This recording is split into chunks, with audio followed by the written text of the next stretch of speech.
Last of the summer pigeons, Dan Thor is out with the mate Dean and is showing how changing the pattern brings in the birds. I'd say that the birds are consistently coming. I wonder whether you could try something completely different, put that magnet even that end. A Dorset sim day. Fieldsports member Tony Orton won a day on the clays and took along his son James. He's on. Podcast this week covers gamebird releasing and where the government is with that. David brings you the news on the Fieldsports News Stump. And James has the latest YouTube hunting films in this week's Hunting YouTube. Welcome to Fieldsports Britain.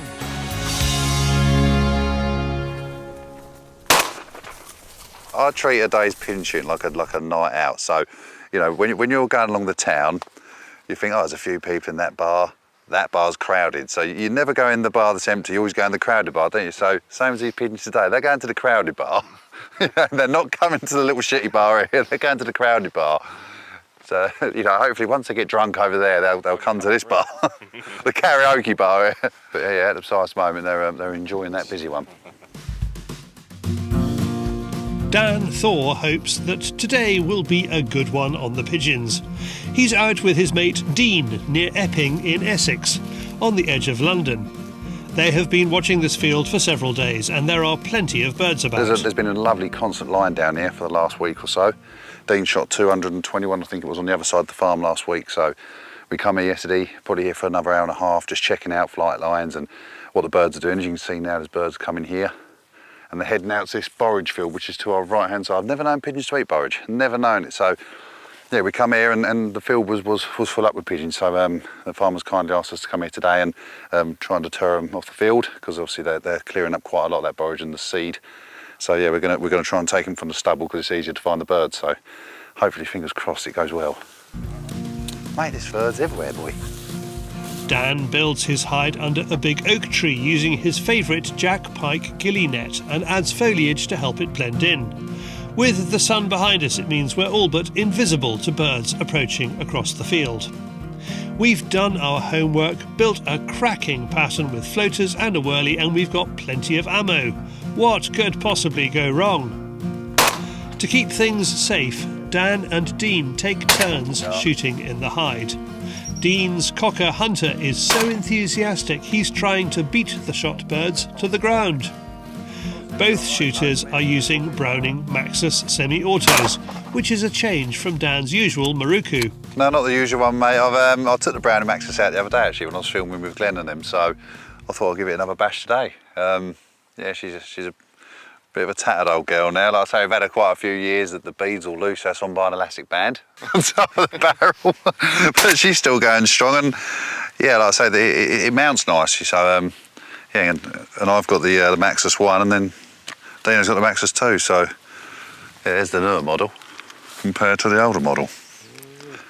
A lot more comfortable, I think, the 2, because it's got a lot more rubber to it and stuff. But yeah, blinding little gun, to be fair. Totally him to shoot in the miracle, I'll tell you that. Let's see if we can get these pigeons coming in, it is. Here comes one right now.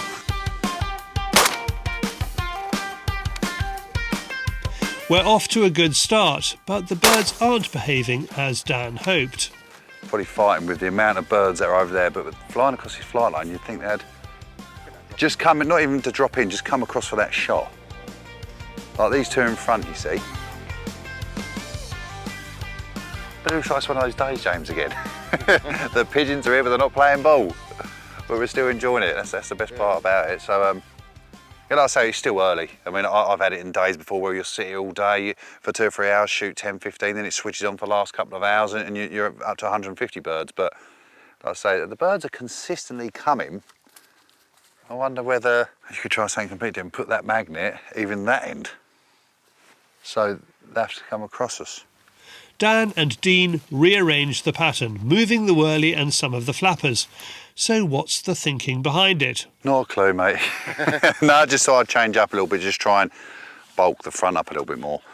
As you know, there's thousands of birds about today. There is literally non-stop birds, but they're too busy concentrating on that field over that side. But we're lucky enough we just heard a shot from another person, so hopefully they might stir things up and they might start flying, you know, back from our right-hand side and coming to us. So it's unbelievable. I mean, they don't want to play to rotaries, flappers. They don't want to play to the dead birds. They don't want to play to a single thing, as you've seen. Here comes a feral pigeon. We're seeing plenty of them. We shot a few so far, more flighting than decoying, but yeah, it's going all right. But yeah, this is a bit baffling, this one. But that's why we love pigeon shooting, like I said. Each day is different and they don't want to enjoy this party out here today, do they? They're off somewhere else. They're a million miles up. They're not shying off because they're not even taking no notice of us, are they? They're just coming straight past. Oh. Safety function there. Ah, dear.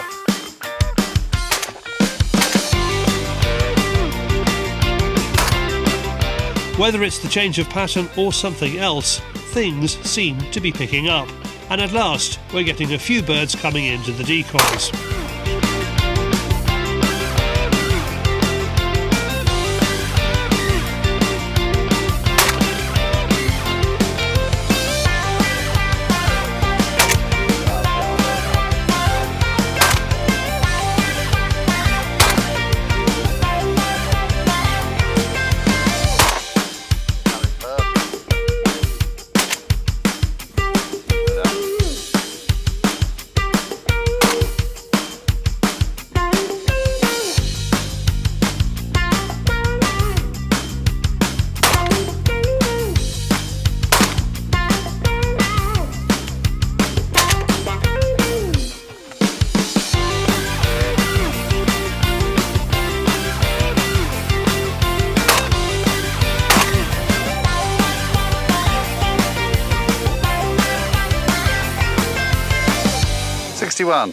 To be honest, we didn't realise we'd actually shot as many as we had, 61.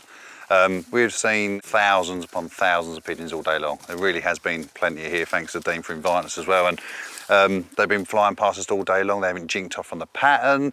You know, we've tried everything from rotaries to flappers to dead bird decoys, the whole lot. And they've just been sailing past at about 100 yards and they've just been banging on the field over there, which we weren't allowed to shoot. And like I say, we've just had passerbys and we've had just a brilliant day. It can be frustrating, but that's pigeon shooting for you. Like I say, if every day was a great day, I think I'd be a bit bored of it, to be honest. I mean, it's the aim of the game, you know. Sometimes you get it right, sometimes you get it wrong. But today there was no right or wrong. It was just they didn't want to play. Like you say, we tried every trick in the book possible. We worked our way through the alphabet almost, haven't we? So it was just the last hour, I reckon. The birds that were coming from the left, they were just last birds that were coming in and dropping into the pattern. But every bird that we shot today was completely empty. Every bird, except for the odd feral that we'd shot, that had a bit of the old borage in it, but other than that, every bird was completely empty and just full of water. So, and it wasn't an extremely hot day, to be fair, but it's just one of them ones. And yeah, we've had a brilliant day, like I say, thanks to Dino and that, and we thoroughly enjoyed it. Now I think it's time for a nice little pint in the sunshine somewhere. Definitely. Thanks for a good day, everyone. Anyway, it's been great. You can find Dan and Dean on Instagram, links below. There are also links to find out more about the gear they're using: Browning guns, Ely cartridges and Jack Pike clothing. Thank you, Dan and Dean. Now, what's in this week's Field Sports Extra? A former MP, a Field Sports member and a drone going down.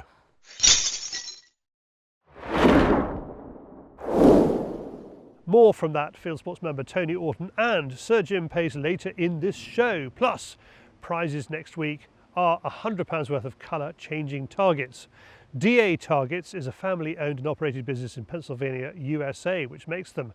The heat activated material captures the energy and the heat from the bullet or the pellet and temporarily changes the colour of the target at the point of impact. Become a Field Sports member now with insurance and watch Field Sports Extra to find out how to enter our free competitions. Link to that below. Now the black and white version. It's David on the Field Sports Channel News Stump.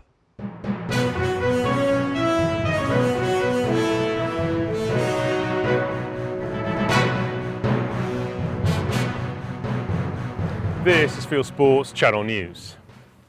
They watched it for 5 years, but at last they decided it had to go. Professional deer guide Alex Hinkins and a friend caught up with this albino muntjac in Hampshire at the weekend. It had survived in woods on farmland for 5 years. This year, Alex noticed other bucks chasing the unusual animal off its old ground and pushing it ever closer to a main road, so he decided to remove it. Alex says the buck was infertile. Muntjac are becoming increasingly common and enlarging their range. At this year's Game Fair, DEFRA Minister Daniel Zeichner signalled that his department planned to enlist the help of England's deerstalkers to eradicate invasive non-native species, though DEFRA requests that we don't play you his exact words. There are fears for the survival of the UK's largest and rarest game bird. Despite millions of pounds of taxpayers and lottery money poured into projects to save it, the capercaillie stands almost a metre tall and it's been under threat for decades. Now the conservation status of this iconic bird is in crisis in Scotland, with a recorded drop in male birds of 9% to 153. The forest-dwelling birds have suffered at the hands of predation by animals like pine martens, which, as you can see from this picture, steal the capercaillie's eggs. The organisations leading the capercaillie conservation project, including the RSPB, are politically opposed to predator control. Scotland's gamekeepers say the government has ignored warnings about the future of the capercaillie for too long. 2 years ago, Nature Scot supported research from the Scottish Capercaillie Group, which said that predator control was needed to stop the birds becoming extinct. There are some that might say that this is 1 year of figures and that this doesn't translate to exactly where the capercaillie is just now in terms of its conservation status. But for the practitioners on the ground, that's just more denial, and there is no room for denial anymore. The counts don't lie, the numbers don't lie. And where the practitioners are at is that if we're going to be going back to the same prescriptions over and over that are clearly not working, then perhaps it's time for the Scottish people to say, we've listened to all the facts and we don't believe that we're putting in the right measures in Scotland at the moment to ensure that we've still got capercaillie in our forests in the future. When the Scottish Government published the Hunting with Dogs Bill, before it went through the parliamentary process, we already knew that the capercaillie were in severe decline. Within a couple of days of that being published, Nature Scot, which is obviously the natural arm to the Scottish Government, published their own report to say that if we don't do something about capercaillie controlling predators, then we will lose a capercaillie within 3 decades from now. Now 30 years is not a long time, and we need to do everything we can to protect this iconic Scottish species.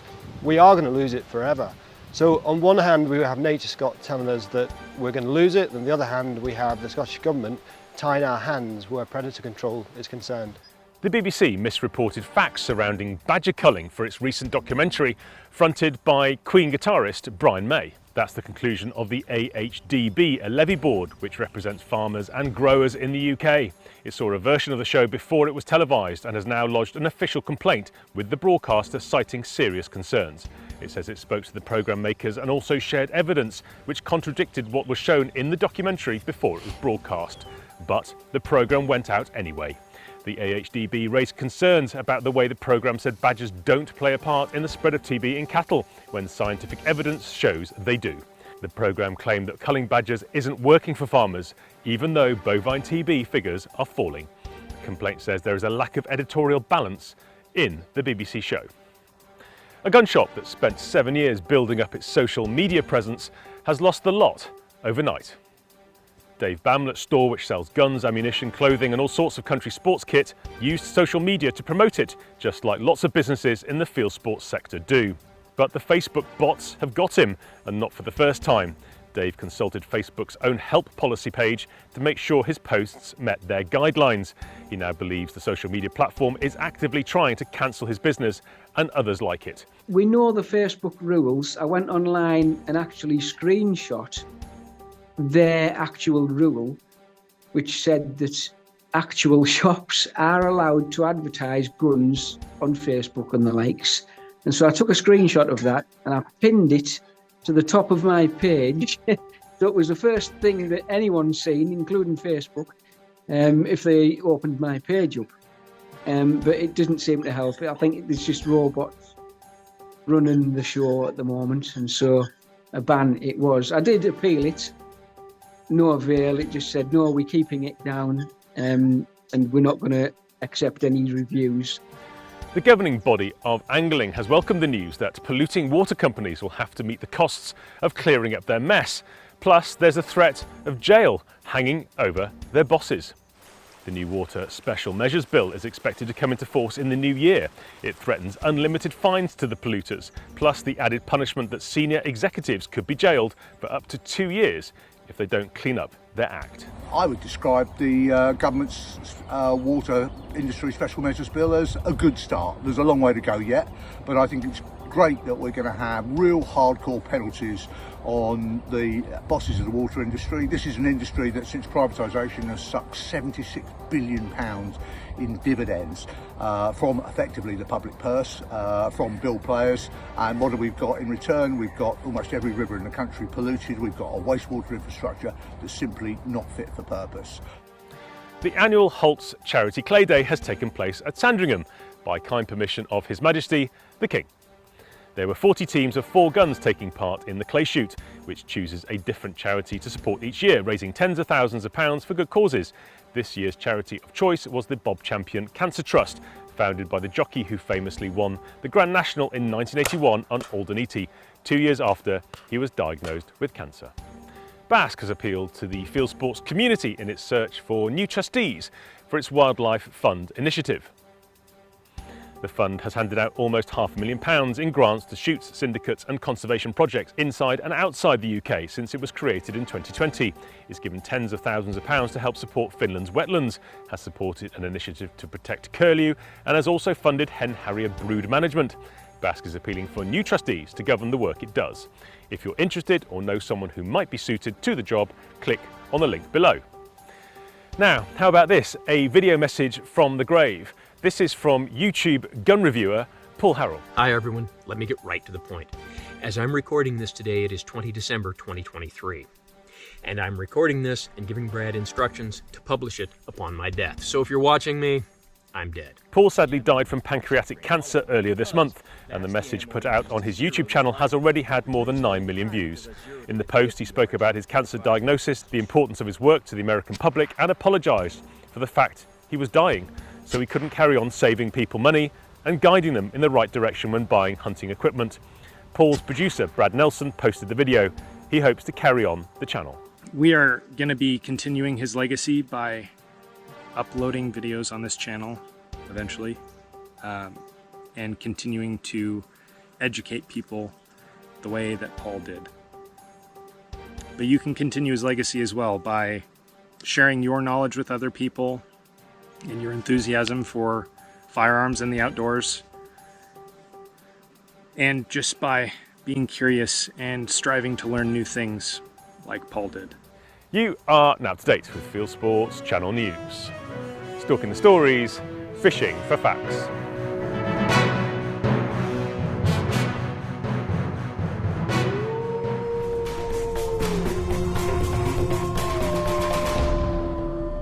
Thank you, David. And David says, please can you like and subscribe under this film? Thank you. Now, Field Sports member Tony Orton won a peg on a simulated game day in Dorset from us. He went along with his son James, who is developing his clay shooting career. Maybe the clue is the bucket. That's for your empties each drive. This is Field Sports member Tony Orton's first go at simulated game. He won the day in a Field Sports weekly prize draw kindly donated by the organiser, Patmore Hill Farm Simulated Game, which runs shoot days on West Dorset Downland. It's clear at the start that Tony has no idea what's about to rain down on him. Tony, have you done this before, sim days? He's done a Oxford Browning Challenge. That was a clay day. Yeah. Yeah, but not a simulated game day like that. No. What do you expect it's going to be like? Like when I used to go rough shooting. Don't know when it's going to come and what you're going to do. Tony's son James, who is sharing a gun with his dad today, has seen simulated game days on YouTube. He knows more about what to expect. Are you aware of the amount of shooting you're about to do? I think so. While the trappers get ready on the hill, organiser Sam Cable puts out the guns. Move forwards and backwards as much as you please. Okay. All right, it's just try and get as much gap between the guns really, but what's your shooting not past the other? More welcome to do whatever you want. There's going to be enough in the sky. You ready? Okay. The shooting begins.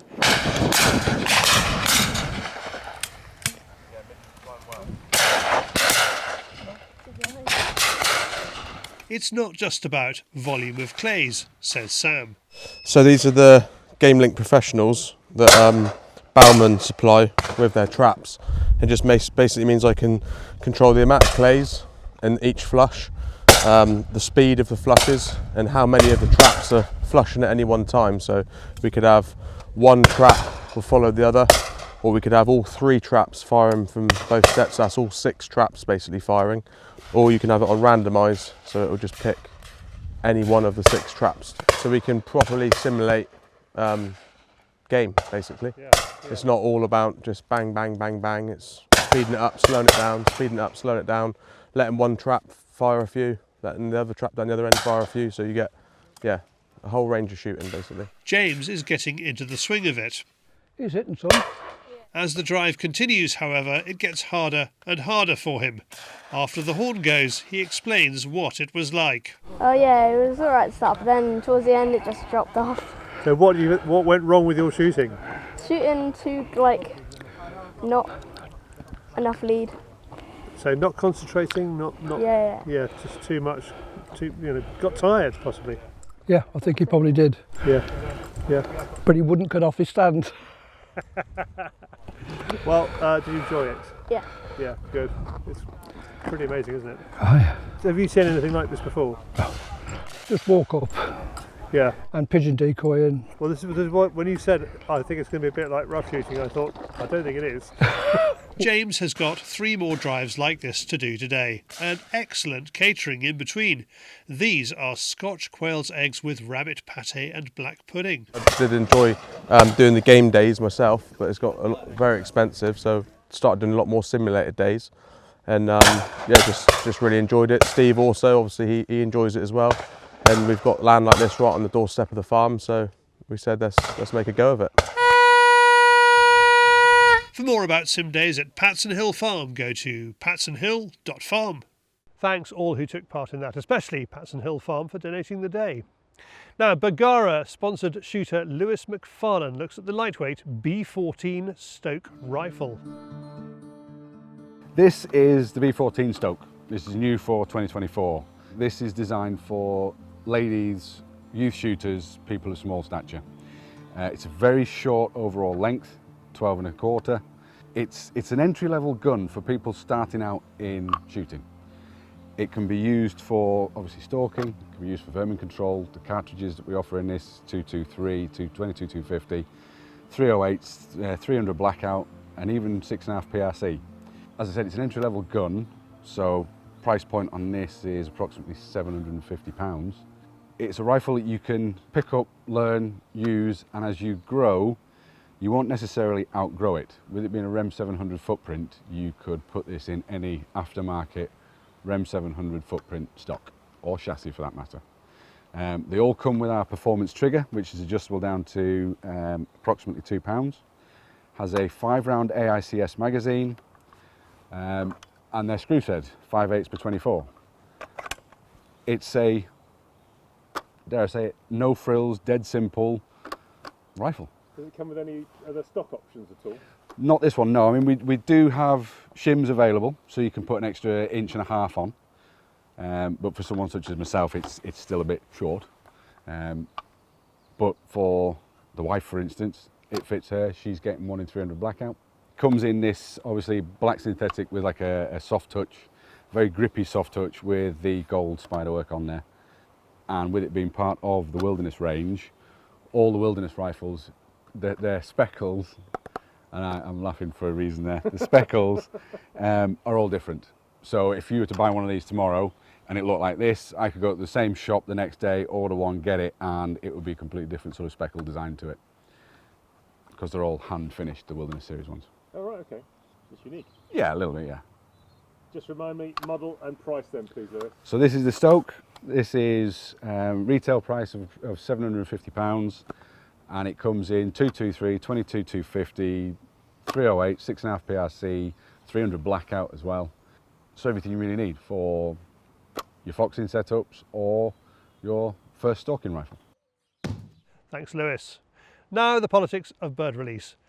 Back at the Game Fair in July, I spoke to Roger Draycott and Sir Jim Paice of the GWCT about where DEFRA is heading on this topic. The fact that the government didn't put anything in their manifesto means that they are wide open to any suggestions. They've got a massive majority. I remember when I was in Parliament, the old saying was that when some young whippersnapper, it wasn't me, who stood up in Parliament and said something about the enemy over there, a wise old MP behind him tapped him on the shoulder and said, no, that's the opposition, the enemy are behind you. And that's exactly where the present government is going to find itself, with this massive majority. Sooner or later, and it's not going to be in the next month, 6 months, probably a year or two, this massive majority behind him are going to want to see something that they want to see. And that's what really worries me. They're going to start saying, we want to see some red meat alongside these difficult things that whether it's the two-child rule last week or all the other things that they're going to do, which is going to be difficult, and their party is going to insist, or the Prime Minister and his cabinet are going to insist on getting through Parliament and getting the loyalty of his backbenchers.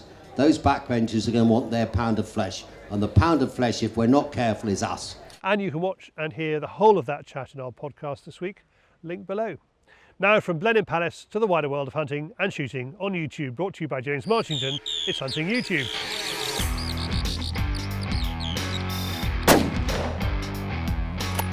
This is Hunting YouTube, which aims to show the latest and best hunting and shooting videos that YouTube has to offer. Here's what I've picked for you this time. First up, with the wildfowling season kicking off last week, Norfolk fowlers have made this film of their first outing on the marsh after a mallard or perhaps even a greylag. Here's a very different type of duck shooting. Johnny from TGS Outdoors is with Ed Solomons in Germany, courtesy of Krieghoff, on a rather smart 15-gun driven duck day on a lake near Dresden. Over to the other side of the world, and here's a keen young Aussie hunter calling in foxes with a mobile phone and shooting them with a single barrel 410 shotgun. He waits until they're good and close, and the little gun does the job very well. More foxes. These are back in the UK with our old friend David from the Predator Protection channel. He's on the cliff tops of Cornwall with his mate Jethro, a stockmaker who's also rather good at squeaking them in with his lips. Meanwhile, after a wet and windy false start, Jim Wood is using a rimfire to shoot foxes on a new permission and trying out the Pulsar Telos XP50 thermal spotter. He also gives a shout out to his mate Clint, who's just launched his own fox shooting channel on YouTube. In the States, Kendall Gray is having trouble with trespassers, stealing traps and poaching his stocked fishing lake. His trail cameras are gathering the evidence, but it's proving difficult to catch up and confront them. Here's a moving film from the Deer Society in the USA, telling the story of Adam, who overcame childhood disease to become a successful video editor in the hunting industry. Now he's driven to try hunting himself and begin a new family tradition with his two growing sons. And finally, from New Zealand, here's someone else on their first hunt. The twist here is that it's organised by the New Zealand Firearms Safety Authority, who are tackling the tricky problem of firearms and mental health. That's it for this week. I've put all these films into a playlist for you. Click on the eye symbol top right or check this film's description. If you have a YouTube film you'd like us to pop into the weekly top 8, email me the link, jamesm@fieldsportschannel.tv. And that's it for this week. If you haven't done so, please whiz over to our website, fieldsportschannel.tv. You can click to like us there on Facebook and on Instagram. You can follow us on Twitter, subscribe to us on YouTube, pop your email address into our register page, and we'll contact you about this show. Fieldsports Britain. It's at 7 p.m. UK time every Wednesday. And this has been Fieldsports Britain. Good hunting, good shooting, good fishing, and goodbye.